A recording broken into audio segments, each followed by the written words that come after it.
Hello. Hi. Tell me you did not wear makeup for me. I wore makeup for me. I always wear makeup for me. No, girl, I wore makeup for you. Come on now. You know when I'm natural, if not. When I'm not, at this point, I'm getting used to it. I'm like, okay, and now look at the little. I know. It's nice, right? What's up, lady love? How are you? Are you good? I'm good. You know, some days I literally don't plan much. We can't. But then, you have these things, and I read a really bad script. Ooh. I mean, really bad. Ooh. Like legit bad. Can you hear me? I can hear you. Yeah, I can hear you fine. I'm gonna see what my mic is doing. Okay. You're okay with me recording this? Yes. Yeah. Okay. And is the volume okay? Volume's perfect. Okay, great. Yeah. So, I mean, it's really bad.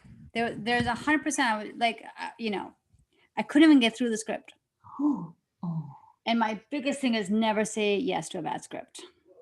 Oh, I did not know that. Set you up for failure, right? Yeah, absolutely. At the end of the day, they're gonna forget that it's a bad script, and they're gonna think you're the bad actor.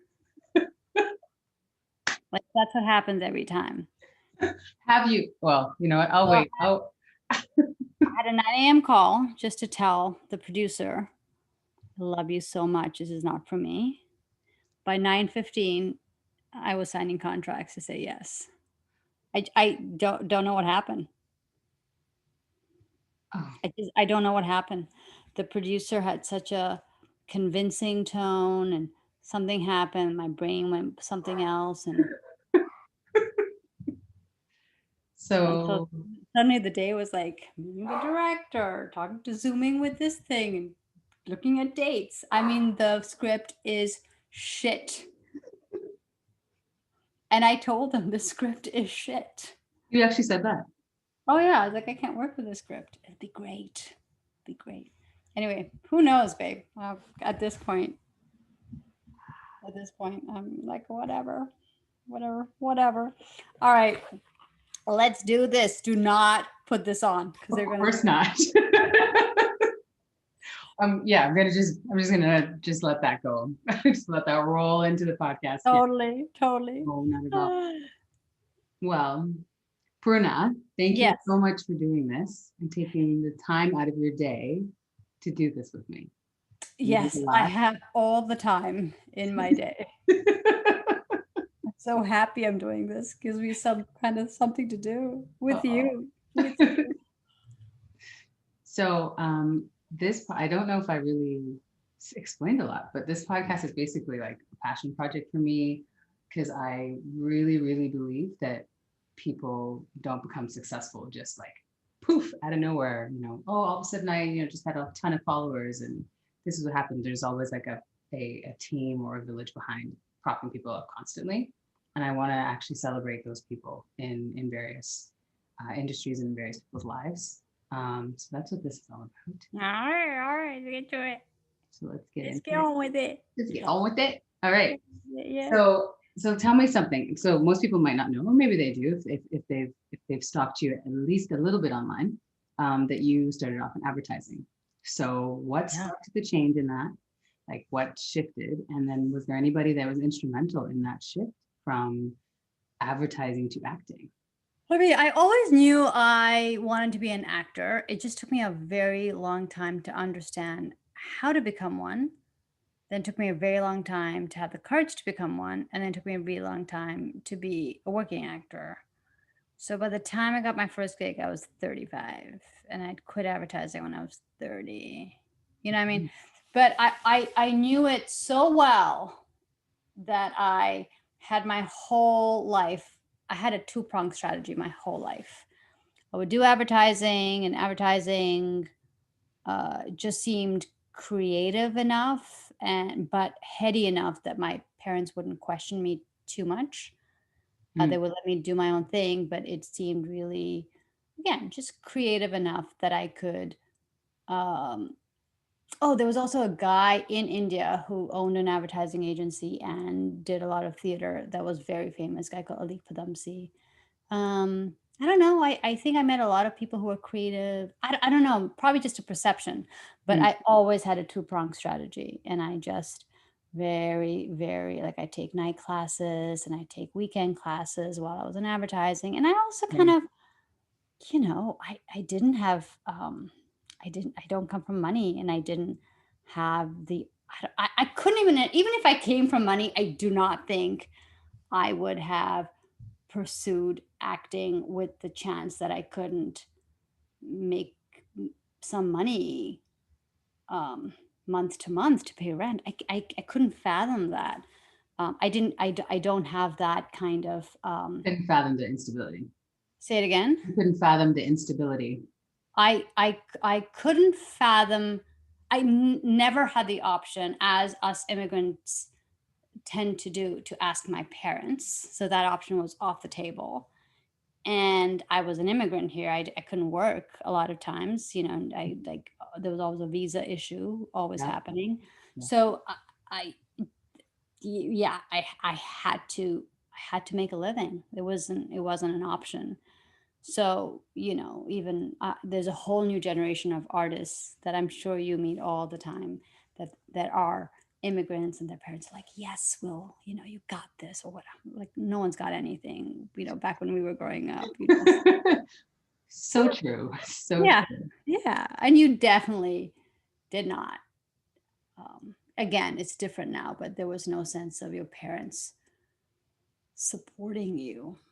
Maybe that's very individualized, so I won't make a general statement. But even through advertising, I take these classes, and when I did quit advertising, I started my own agency. So I kept doing that Mm. while auditioning and while working. And I actually had my last gig in 2017. So it's been a couple of years since I had my last gig, but I was working in advertising throughout. Interesting. And Yeah. so when you were going doing the back and forth or dual job situation, Yeah. were there people on the acting side that was just like, you got this, no problem, just quit, you're No. good. You're no. No. No. No. No. I definitely didn't have that kind of no.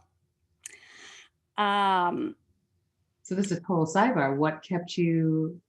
I didn't care if I made a career of it or not. I Um, just loved it. I still I not still I love it. I love it. And there's a whole other world that can exist where I'm still in advertising and I'm just in acting class. And that would that would be great too. That would have been my life as well. Um, but as I did spend more and more years in advertising, I liked it less and liked acting more as years went on. I'm sure you feel this. Have you ever had a day job? Describe day job. Like, have I ever had a 9 to 5? No. Sure. I've done things that Oh.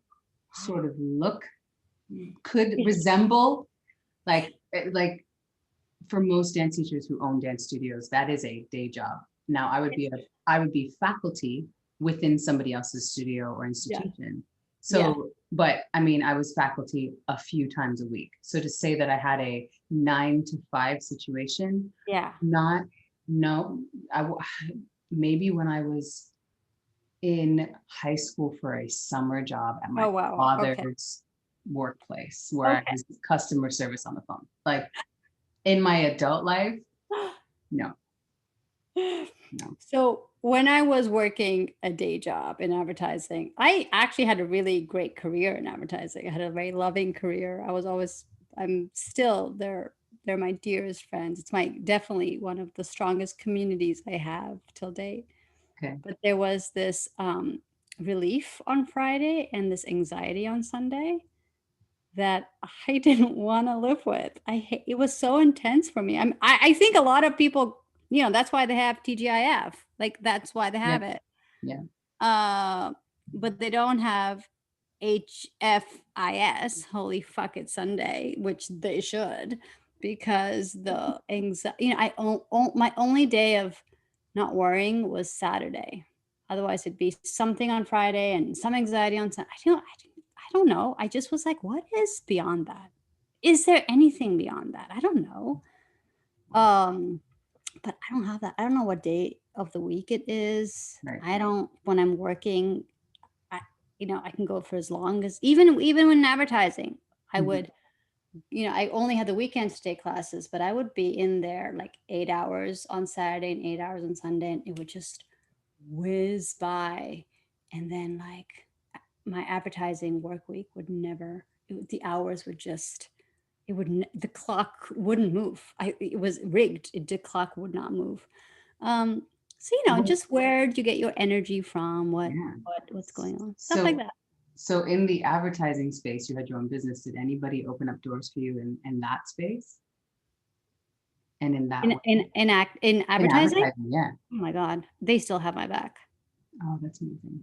Who Yeah, are they these? Who are these special souls? they're so special. They're so special. I still remember, was it it was, might not have been my last gig. Well, one of my few last gigs, um, I needed money to pay the mortgage. I had just moved back to America without a job. I'd made my husband quit his job. We I did have health insurance through SAG because of the year previously, but I had no income, zero income, and I needed at least something just to pay the mortgage. And I called my friend Mick, and I was like, I need this. Do you have anything? He's like, okay, let me think. And then he came back to me. He's like, okay, there's this big meeting. You have to be the scribe, like, meaning you have to, like, people talk and you have to write. He's like, can you do, like, meanwhile, I've owned my own agencies. To go from owning your own to be a scribe, like, technically it's not great, but it just felt like it was amazingly perfect for me. So they flew me to New York to be a scribe. Oh, wow. They put me up in New York to be a scribe. And what I didn't tell them is that my handwriting is the worst and I can't spell. So I'm sitting there and I can't, like, I'm not capturing anything. So I moved to drawing things to capture stuff, and everything looks like a penis, or they're talking about it was Citibank. So they were talking about money. So it just had the cash symbol and then peanut. Like, at some point, I turned the easel around so that no one could see it and just started scribbling shit.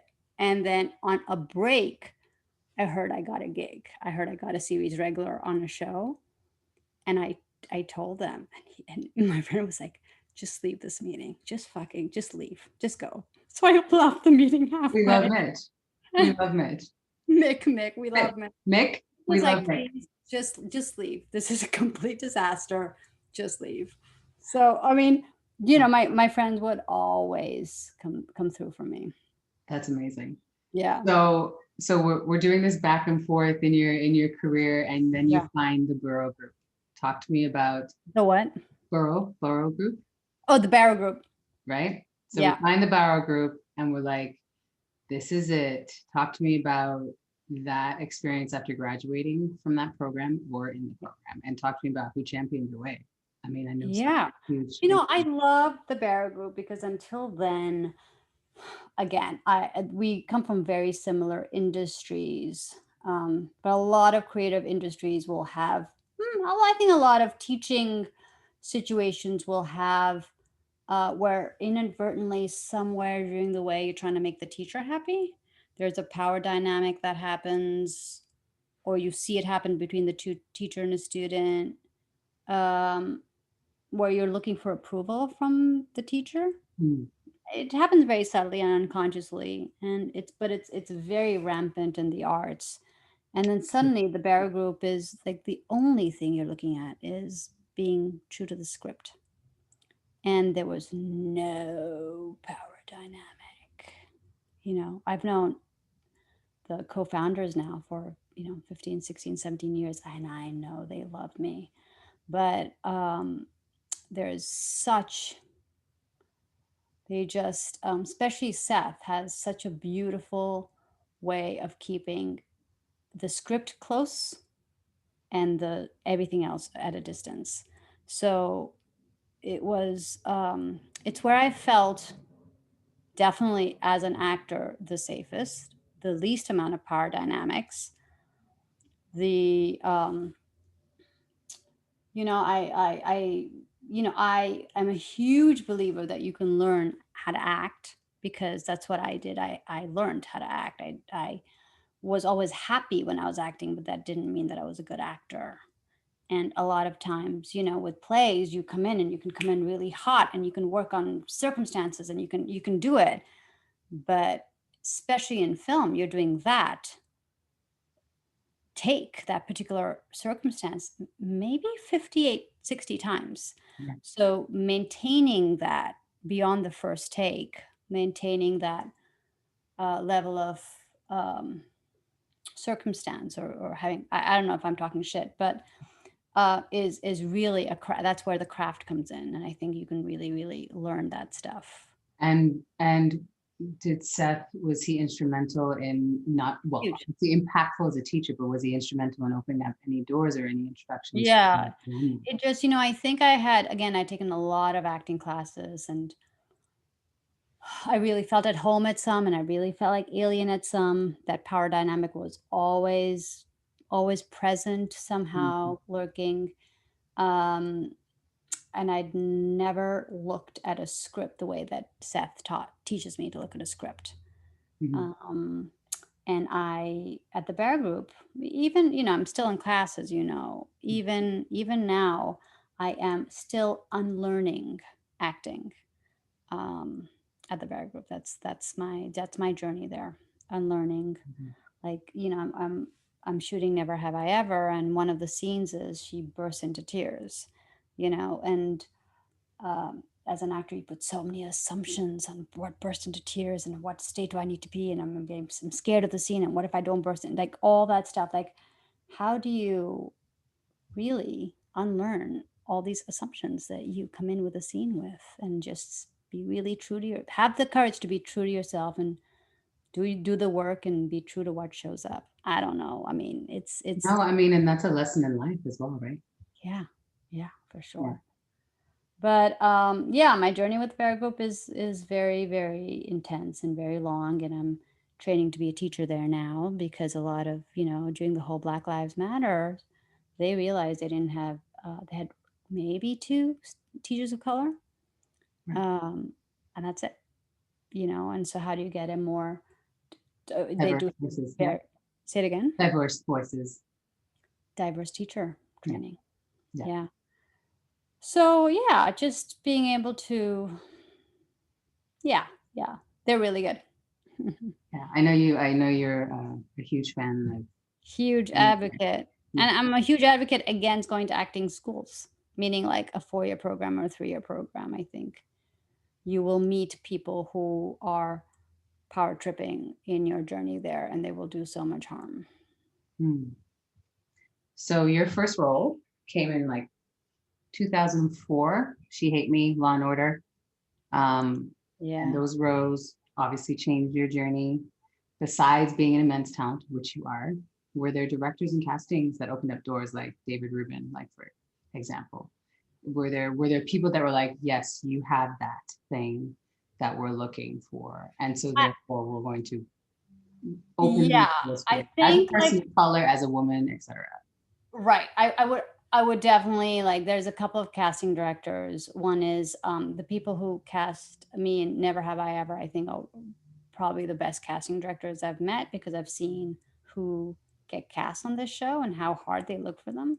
Mm, um, such respect for that because I know so many, or I see so many movies and shows where the casting is sloppy. And if you go and look for what happened, they'll be like, we tried, we really mm, tried. mm, Just, what it takes to get the right person is so far and beyond what most casting people want to do. mm. But there is a woman called Avi Kaufman who I think is completely responsible for my career.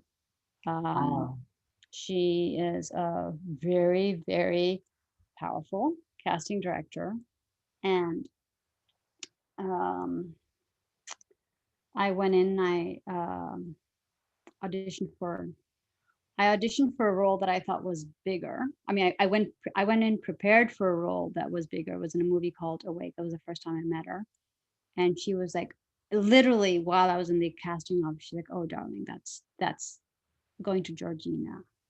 That's Harvey Weinstein's fiance at that time. It's like she's got that. You get the you. It's a much smaller role." And I was like, "Oh," and I hadn't prepared for it. I was like, "Oh, okay, okay." Kind of just did something in the waiting room, and um, I booked that role, and ever since then, I don't know when Awake was. There has been um, my trajectory with Avi is two lines to a scene to a page to a series regular to a lead. You know, that's my trajectory with her. And, um, And you know, did she ever give you advice throughout that, or was it just the opportunities? She just kept opening up that door each time to bring you in. I know she fights for me harder than anyone else. Wow. The people were like, she's not right. She's not right. And Amy was like, it's it. This is where, this is it. This is it. You have to cast her. And one time in a movie, they did not cast me. And she called me. She's like, it's a stupid decision. Like she, you know, like she'll just be very, um, fiercely in your camp, fiercely, like not to a fault, because I obviously it is so It's well deserved time. no, it is unbelievable to have someone like that. But she, you know, when someone went another way because they wanted to go another way, she was like, they're just. I told them they're making the wrong decision, and you know, they're not. No one's making the wrong decision. Everyone's doing their own thing, but she's very loyal, and she's Beautiful.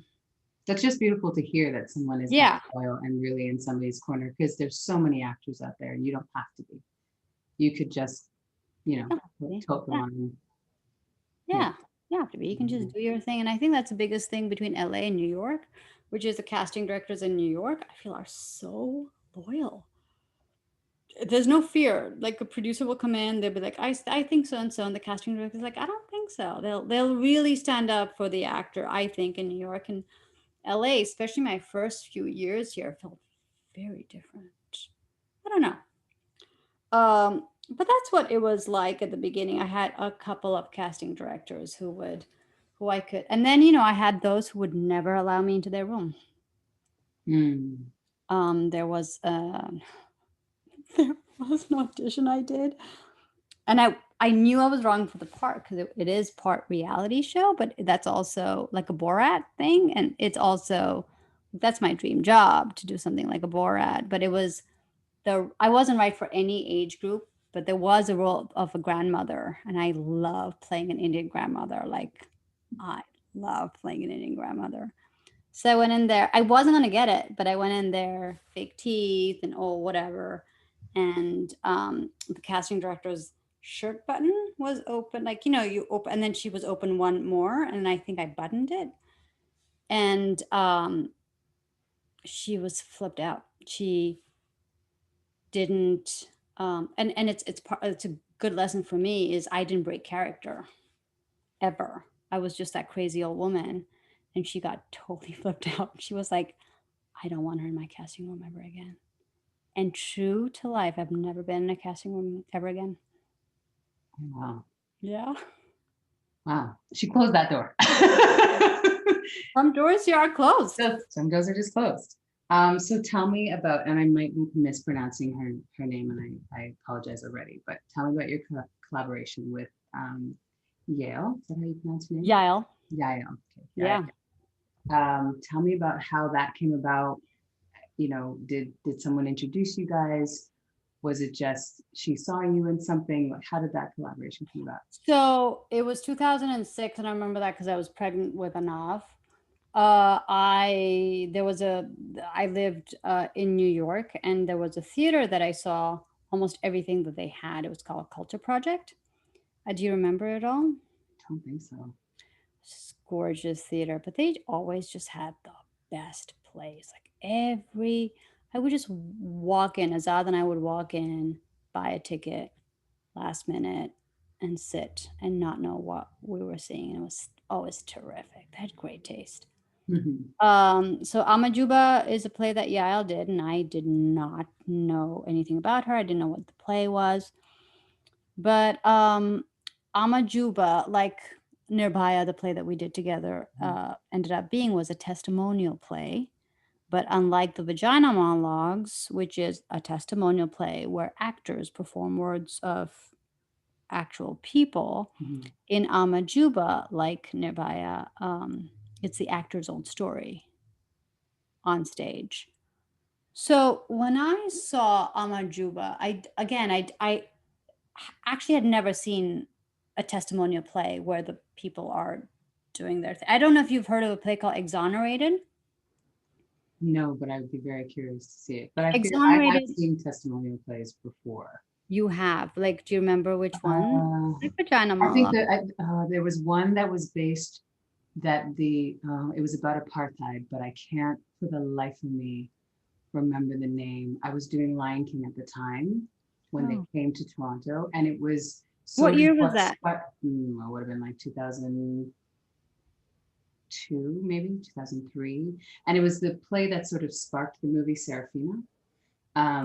But and that was based on people telling stories of their experience of apartheid. But I like to make So that was Amajuba. So I'm just curious, but I think she developed it later. That was Amajuba, was South African apartheid Oh, I experiences. wonder if it's that play. It's not. It's not what Serafina was based off of. Yeah, no. Mm-mm. Um, but and you know, like The Exonerated is another play I saw at the Culture Project, and it's people on death row who've been exonerated. And again, testimonial play, but there's actors playing, you know, the people who were imprisoned. Mhm. So I definitely love the genre, but when I was watching Amajuba, like I didn't know what I was watching. It felt so different from anything I've seen. I again, I didn't know they were the actors on. I had no idea what this thing was, but I do remember like the frequency in the room was different from Mhm. any other play I've ever seen. Anything I've ever seen. Some actors were bad, like straight up. They weren't like they weren't polished. You know, the way that we think we go to an off-Broadway play and we see people, you know, the beats and the props and this and that. Mhm. That some act there wasn't that it wasn't that. But it was this the only way I could describe it is frequency. Where you if when you hear truth, you can feel it as well. Mhm. And it was that, and I was like, holy shit, this is the most it was literally, I think it is one of my favorite plays. It was definitely the one that made the most impact, and I went from not knowing, reading about apartheid to understanding it from the inside out for the first time. Mhm. And Mhm. that was a very, very So did you meet her after? no, Oh, you didn't. no idea who she was. Nothing, nothing, nothing. I did write to her. Did she respond? She did reply. She has no memory of it, but she did. Ah, that's awesome. Let's And circle then back. When did you guys? so When did then you I, go I after? moved to LA, and then I have a South African friend who's a writer, and she went to school with Yael. So somehow she connected us as well when I told her I was a fan. So Yael and I became Facebook friends. No. And then when there was this horrible gang rape in India in 2012 December. For a second I thought it was 2000, anyway, 2012. And it was just really one of the most gruesome gang rapes. Yeah. Every gang rape is gruesome, but this was particularly gruesome. Mhm. And who knows why some stories gather momentum, some stories don't, why, but there was something um in the It was a global awareness for that yeah, incident. Yeah, absolutely. global Because I awareness, yeah. remember, I remember it, and like you said, it doesn't. This happens unfortunately more times than we'd like to know. Yeah, For some reason, this one really captured the yeah. attention globally.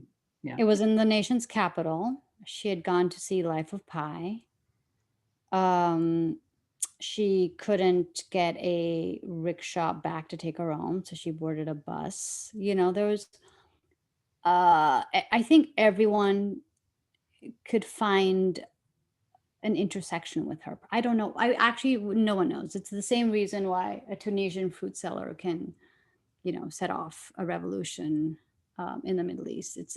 There's no explanation, and trying to explain it makes no sense. Mhm. But the whole country stopped. When Mhm. like everyone just stopped, and it was a very, very instrumental time in India Mhm. because sexual violence in India, like here, is an epidemic. Except here we don't talk about it as much, or it's much more covered here. Mhm. Uh, but the epidemic of sexual violence is there from as a girl. This is actually a lot of what we not what we discovered, but what we really came up against while we were building Nirbhaya is that a lot of boys encounter sexual violence as well in India. So actually not gendered at all, And here as well. Yeah. and here as well. I think what's interesting is more boys than girls in India, but Mhm. that's I know that stat. yeah, that Mhm. is so. It's such a like it's never that's never unpacked. You know, Mhm. it's such a it's so big. It's not unpacked ever. It still hasn't been unpacked. But I the nation was confronting head on the fact that there's an epidemic. I was confronting head on the fact that I had been Mhm. sexually assaulted as a child. My friends were journalists talking about it in the papers. Would start with the first person. Journalists are supposed to be objective in reporting, and there was like everything was thrown out of the window. And Yael had also been very affected by what had happened. So she posted on her Facebook. And then I think within 3 days, we decided to do this, decided to in it's tough to talk about it. It is a lot of it feel well. Maybe not. It was like the Me Too movement in Yeah. 2012 in India, right? Absolutely. Yeah. Where people were like, "Fuck it, here's my story. Fuck it, here's my story." There's a real sense of enough is enough. Mhm. We've seen it in this country with Black Lives Matter and with Me Too. Mhm. Um, in India, we saw it in 2012. We didn't name it anything, but it Yeah. was Didn't have a definitely hashtag, but it was there. The it movement was was there. an hashtag. Yeah, exactly. Um, So yeah, and I actually, maybe I wasn't aware that, did you guys write it together? Because I know you were in it and I know you produced it. yeah. And was the Mm, producing something that was happening right away, or through the writing did you realize, no, or it's you're happening like, right no, away. I want to produce this as well right away. That's amazing. No, no, no. It happened right away. It happened, and I didn't even know what I still don't really know what a producer does, but getting a workshop set up, getting her and her daughter to India, figuring out Mhm. accommodations, figuring out space, like gathering the actors, getting food, like all the logistics that I think a producer does. That was what I was doing. And then Mhm.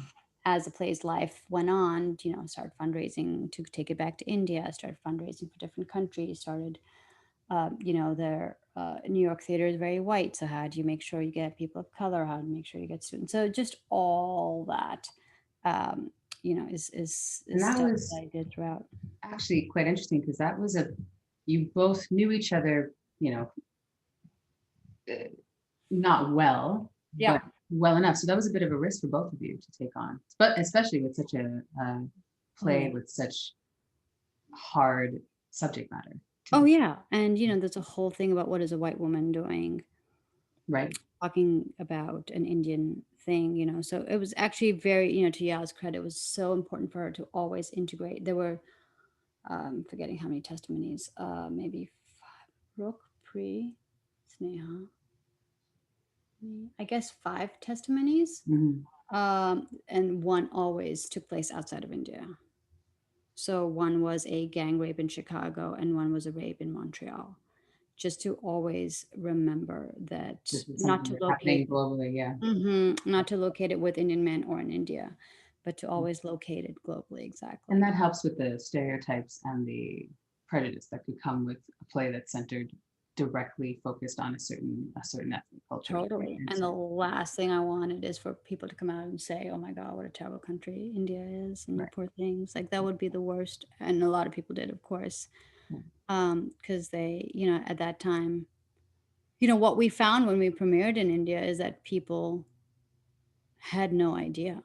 Men had no idea um, that this was happening. Mm-hmm. Um, And after the play's success, because it went on to great success, yeah. and acclaimed in a lot of corners of the world, Hmm. did you find that you were um, more inclined to produce work like this, or is this something that you still want to pursue?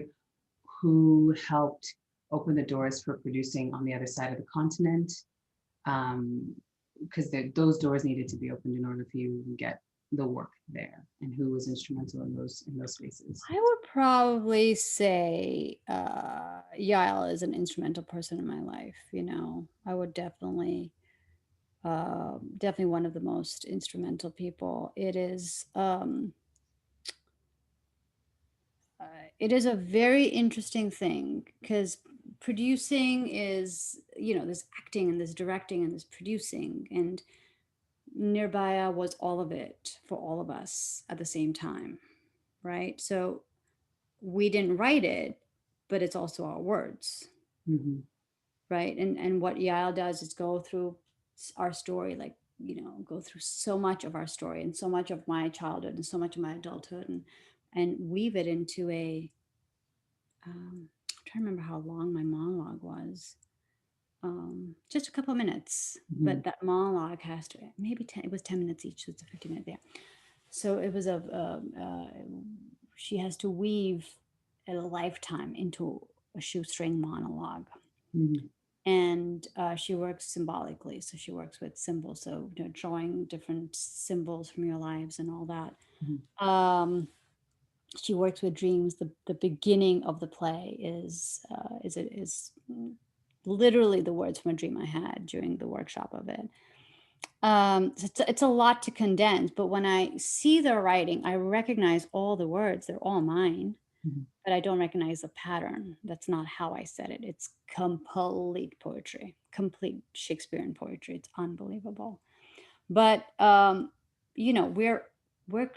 it was the first time I fired on all cylinders and all the boundaries of directing and acting. And I have to say, like, my experience with especially season 2 of Never Have I Ever is the closest thing. It's nowhere as close as it was for Nirbhaya, but it's probably the closest thing I've gotten on film to describe this, is when you take full ownership, full control, full expression of whatever you're in. Um, so with Nirbhaya, it was firing on all cylinders for 3 years, and it was exhausting. And it's the reason why I say no to theater now, because I will never have that experience ever again. It's nothing is worth it anymore. Mm-hmm. It Yeah, is once in a lifetime. once in a lifetime where you are figuring out how to uh, get a chair on stage at the right moment. Everyone's brain is working together. The ideas that you throw out are not one in every 10 minutes. It's like everyone is talking at the same time there. Everyone is ideate. Everyone has a solution. Um, it's fascinating. Amazing. She Yeah. sounds she sounds incredible. Oh, she's incredible. Yeah. Um, so after that experience, I would Yeah. assume that you took a little bit of a break, and then the night of happened, and Yes. you said in an article that that turned your career around. What was it? Who was it? Um, have you worked with those people again? Who opened those doors for that specific role? So that's another Avi Kaufman thing, the casting director. Yeah, Uh, I wasn't even living in America at that right. time. You were So, traveling yeah. back and forth from India to the No, I States, was no? living, yeah, I was definitely living in India. I think I was shooting Yeah. in France. I was shooting in France the time that the audition came in. The only thing I will say is that the night of took a very long time to develop. And the night off took a very long time to come out. So we shot our pilot in 2012, but when I once did look back on my emails, I got an audition for it in 2010. And in 2010, um, I went into the room with Avi and I had these few pages, our sides on us. And I was like, what is this? What is this material? It was so beautiful. Mhm. And it fit. That's the, sometimes you get stuff and sometimes you don't get stuff, but sometimes you have an audition that fits and Mhm. it feels effortless when you do it. It feels like the next, that I don't know what it is. It's really good writing, probably. But Avi brought me in, and then we shot the pilot, and it was really a difficult experience. Um, but then Gandolfini died. He's the Right. lead of the show, That's and right. then we thought it was dead, and then it came back again a few years later, and we shot it, and then it took a really long time for it to come out in the world, and no one really expected anything. Mhm. Um, and then it did really great. Yeah, it was wonderful. I really, really, it touched me and impacted me in a way that I didn't, that was unexpected. Yeah, So yeah, it came I think together that was a really, really really beautiful. well. And a lot of people saw it, and a lot of good people saw it. And Mhm. I definitely noticed my career totally shift after that. Do you find that you are, besides the casting director, are there directors that you now have built that are saying, here's the window, jump through it, because we want to work with you. You broke up. Do you have those directors that I are do. Just it's happened recently, and it's not the people you think. Like when interesting? someone says, "What director would you like to work with?" I would never name someone I haven't worked with already. Like I have no Like directors are really tough, you know. I've worked with some fucked up, crazy motherfucking directors. I don't wish that upon myself again. Just don't. They're so Right. fucking privileged. Go fuck yourself, seriously. Um, but like I would work with Yael again. I'd work with this woman who directed me in Cher, Peppa Yeah, Bianco. yeah. This woman who directed me in Never Have I Ever called Anuvalia. Like I've worked with Mark And Duplass. you've worked with a lot of female directors, which is fantastic. Oh, it's so As you name them off, I'm like, that's amazing. it's so good. It's so Yeah. um but there's yeah, I definitely there's um there's there's all these like, all these people I have worked with in my life who including casting directors who Mhm. um for the Mindy project I hadn't done comedy, never have I ever. I had never done comedy. Not only have I not done comedy, even after the night of, which you think would gain me access into rooms, I wouldn't have access to comedy rooms. No access, meaning I couldn't even put myself on tape for them. They wouldn't even see the tape. That's how closed minded You're a lot of pigeonholed into it. pigeonholes, and they're just not interested. They're just not interested in their perception moving. Hmm. So I was, and I've not lost because I never went in for it, but I wasn't allowed to into many, many rooms. Um, Even after the night off came out, and it was frustrating. So when the Mindy project had the Never Have I Ever came out, and I auditioned for it, I had no idea where there's so many funnier actresses out there. Oh my God, there's so many great actresses who are and fucking, this was global. So I was like, that some fucking Brit bitch is gonna come and get this, right? They're so fucking funny. Um, but I didn't know Mindy at all. I didn't even know anyone who knew her. But then I had a dream, and in my dream, I remembered that Mark Duplass and Mindy worked together in the Mindy Project. And I had not seen the Mindy Project, but I'd seen a commercial of the Mindy Project where Mark's face must have popped in or something. And then the next day, I was like, do you think you can call Mindy and just vouch for me? Because I had my only comedic project was with Mark. Mhm. Um, That's Deli Belly? Yes? no. Mark Duplass was, it's called Room 104. Oh, right. Mhm. Yeah. Yeah. So Mark and Jay did that, and Mark wrote it, and um, so he did, and that's a big deal. That's Just it's, that's that's like door, window, and back door open for you. Yeah, yeah, absolutely. and he is that person. Like he Oh, does that does for he have a reputation of that? if he what Does he have a reputation of doing that? he does that. Oh, He that's does that all the time. that's great. He does that all the time. So That's yeah, like there'd definitely be people, like especially when I moved back to LA, I just felt so alone and so lost. mhm. And I remember someone had connected me to someone, I'm totally forgetting his name, and I was really hoping he could advise me or to help take me in. You always want someone to take you in or whatever. Mhm. And he was like, I'm not your tribe. You got to go find your tribe, like that.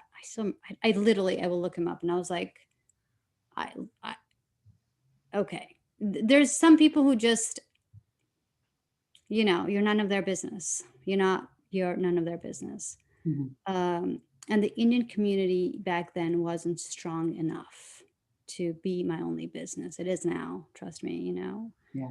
at this point between the directors and the writers, and like, well, we got this as well. Um, Mhm. but at that time, there were so few of us. But yeah, just along the way, I definitely haven't uh, had doors flung open, but I've definitely had very Key friendly ones. at the door. Yeah, and you've had friendly and key doors opened. Yeah, So what's your best bad decision? like the one I just that's my best What you just made. my best bad decision. It's my best bad decision. What do you mean by bad decision? So something where you're like, I shouldn't be doing this at all. And Oh, well, and probably getting married. I got married because I needed a green card, and that's very honest. oh yeah, I'm telling you, I was always on a student visa or work one. Like I was always on, like, those Tarzan goes from one vine to another. Like those vines were one fucking visa and after another. And Yeah, I just had it. And I want to be an actor, and you cannot be an actor on a work visa. you Like it can. doesn't work out. Yeah. So I met Azad, and I was like, I had no interest in getting married. But I was like, I also need a visa. So, you know, the best. I don't know what was the You best so decision I made. not the greatest choice, but ended up being one of the best. Oh my god, Yeah. and then That some. is your best bad decision. Absolutely. But in terms of work,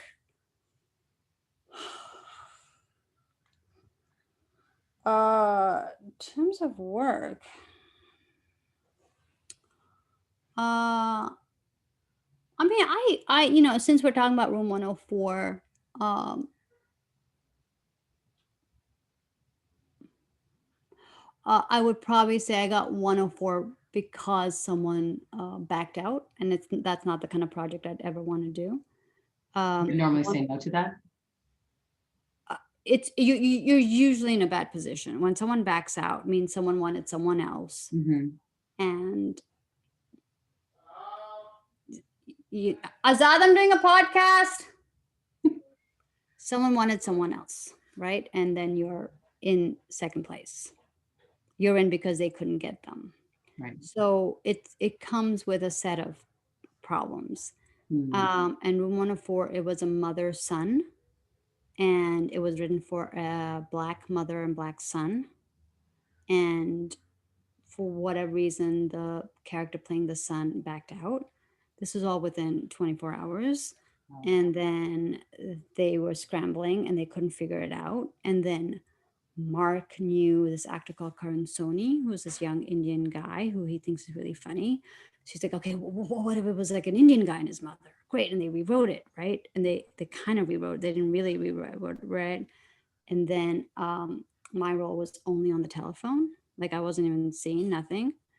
So it's just like, it seemed so, and then I went in there and seemed, nothing. I was like, I don't know what I'm doing. I was also shooting in New York, and it was my one Thursday, Friday, Saturday, Sunday in LA with my family. And then there was a thing that I'm replacing. So it's, that whole thing that comes with it. So it just didn't feel great. Um, it turned out to be really one of the better experiences, That's right.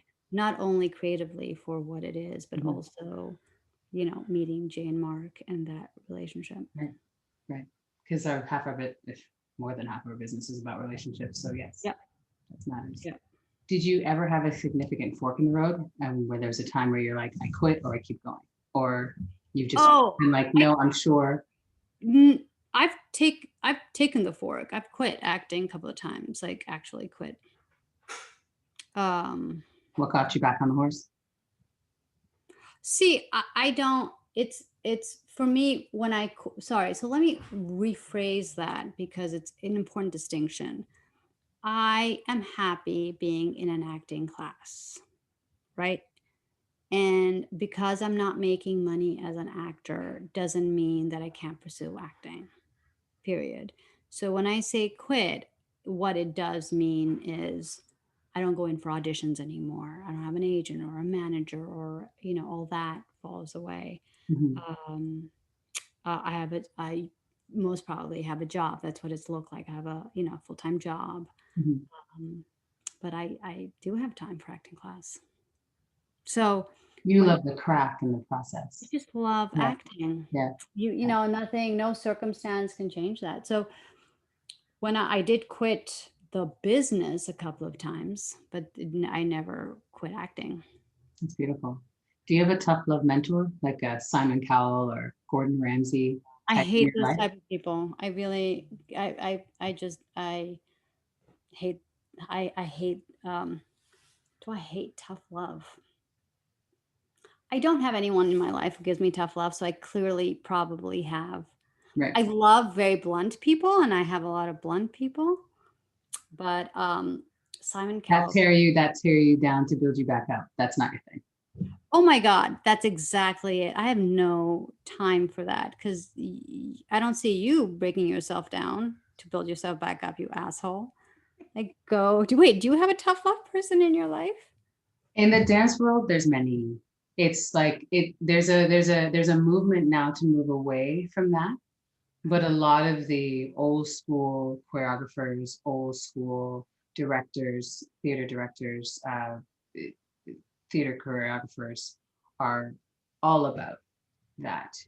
So I've had a few in my life eh, that I respect and that because I understood that that's how they learned. So it's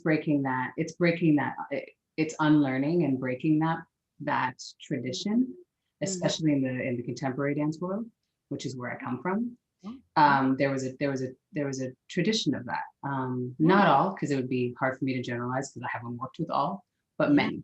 many.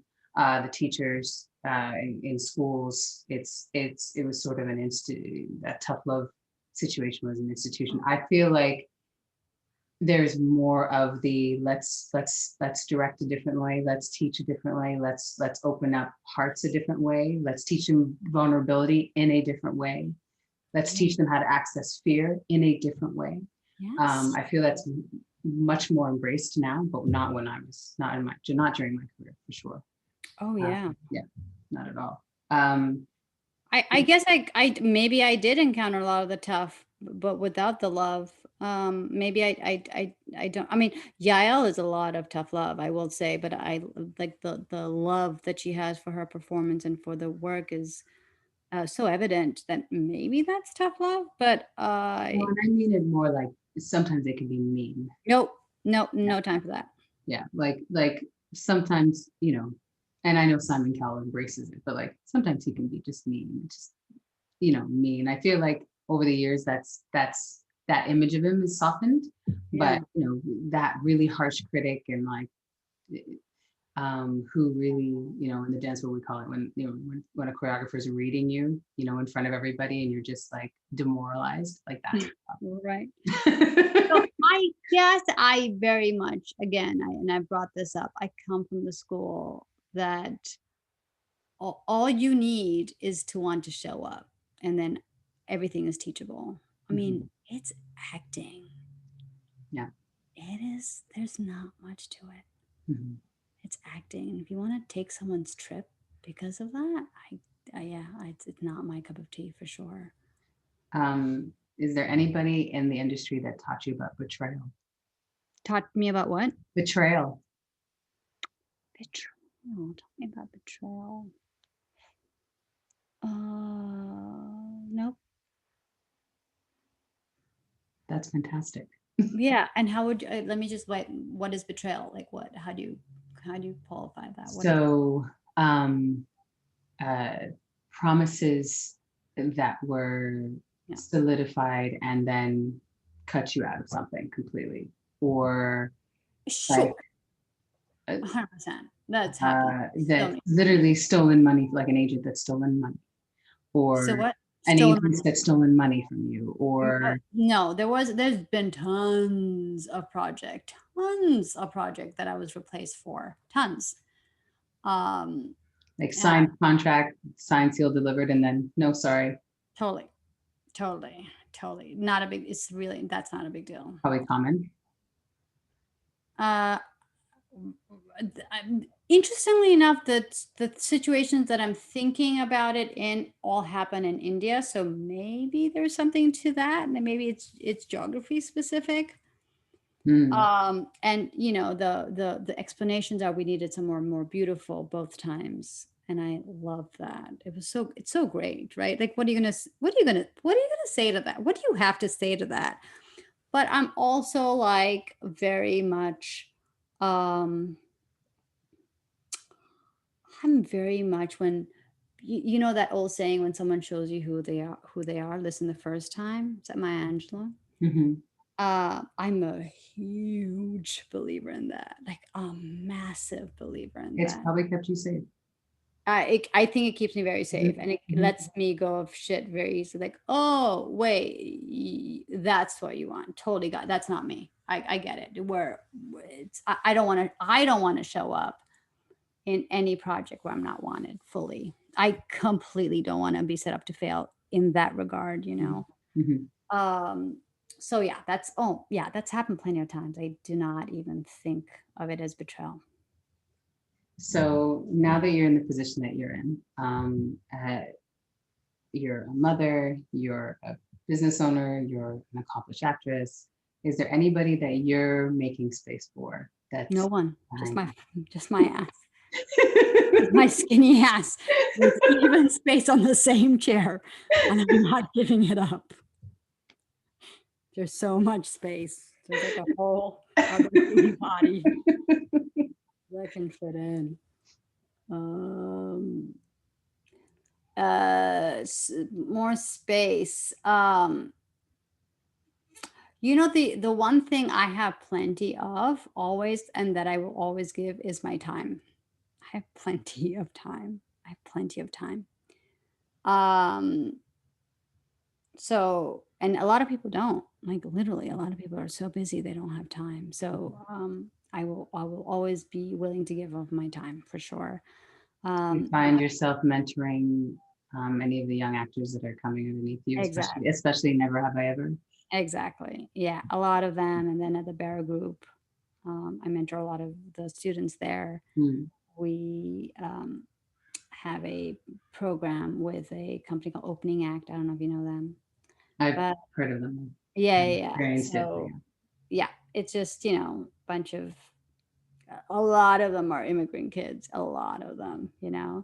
Um, so that, but also uh just really committing to teaching. Like I'm very intense teacher training. Like, how do you teach this to um people of color, students of color, and how do you invite them into the fold? um I mean, teachers are the ultimate space makers, really. You know, sure. If I make space, I guess it's always on my mind, and I actively try to um so I know you yeah. do. I'm trying to think of concrete ways and not come across as a total bitch. Hold on. You haven't. You haven't. Time is Uh, important.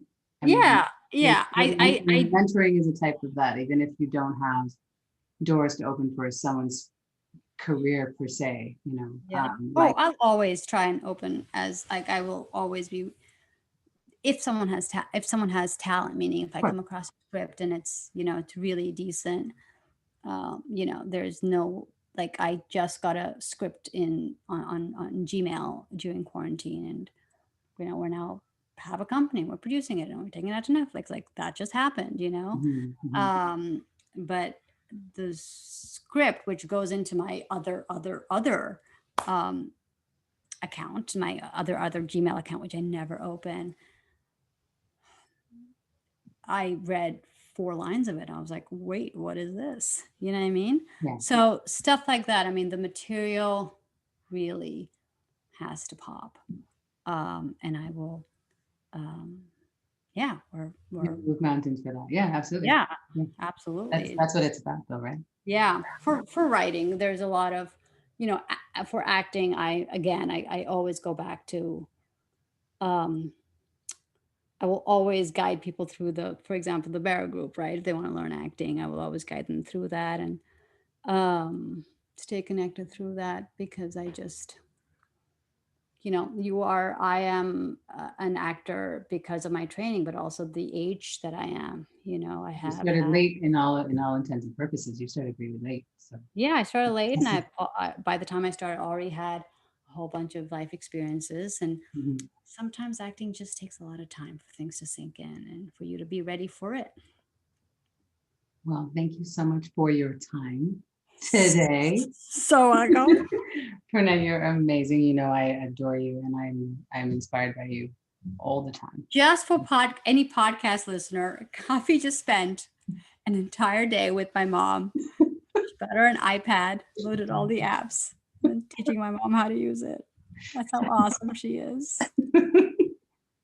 Well, I appreciate you so much, and thank you for your time and doing. Thanks, darling. Anytime. Thank you. All right, big is. Bye. Bye.